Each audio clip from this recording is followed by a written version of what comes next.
Assalamu alaikum, everyone. I hope you're doing well. I saw your comments and your dua requests, and I am getting to them. Inshallah, I'll make dua for everyone, specifically for whatever you guys asked for. These are the last few nights of Ramadan, and today we actually had an earthquake. I guess when I upload this, it'll be yesterday. My son and I were asleep, and all of a sudden, I just woke up and we were like shaking, like from side to side, because he was sleeping next to me.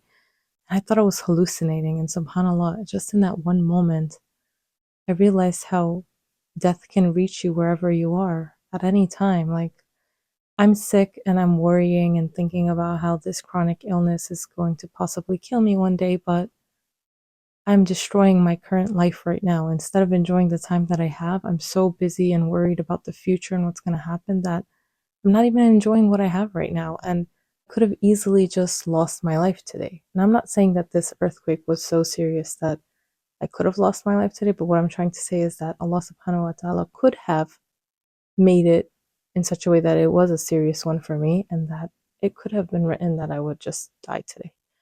My point is we need to work on having more tawakkul in Allah and less stress and worrying about the future, which is a lot easier said than done. And this is more of a reminder for myself than anyone else.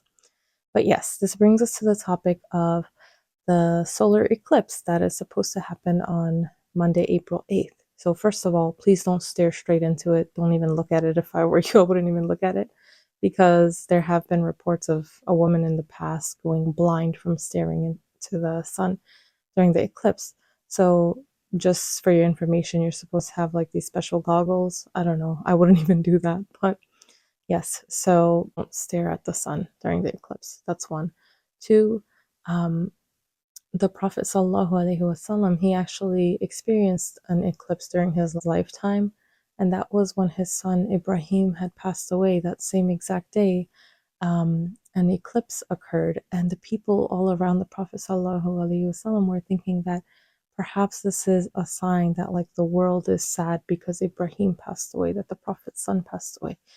But then there's a hadith that says the Prophet sallallahu alaihi wasallam said, "The sun and the moon do not eclipse because of the death or the birth of someone.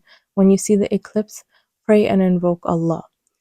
So we're encouraged to actually pray and seek forgiveness when we see the eclipse or when it occurs. There's a certain salah you can pray. It's called Salatul Khusuf, I believe. I'm not sure how to pronounce it, but I'll find a video and post it in the description so you guys can click it and watch it if you're interested in learning how to pray that salah.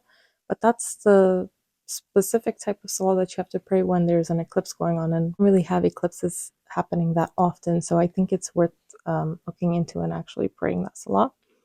There's another hadith that says, the Prophet sallallahu alaihi wasallam said, "The sun and the moon are two signs amongst the signs of Allah, and they do not eclipse because of the death of someone, but that Allah frightens his devotees with them." So this kind of just goes back to the whole earthquake, having more frequent earthquakes is a sign of the Day of Judgment. It's kind of like a warning for us, a little mini preview, I guess you could say.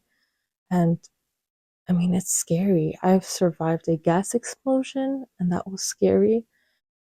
It just makes me think about all these people around the world who are suffering on a daily basis. Like, this was a tiny, tiny little, like, earthquake for us, and people are, like, going on about it, like, oh my God, there was an earthquake, ah!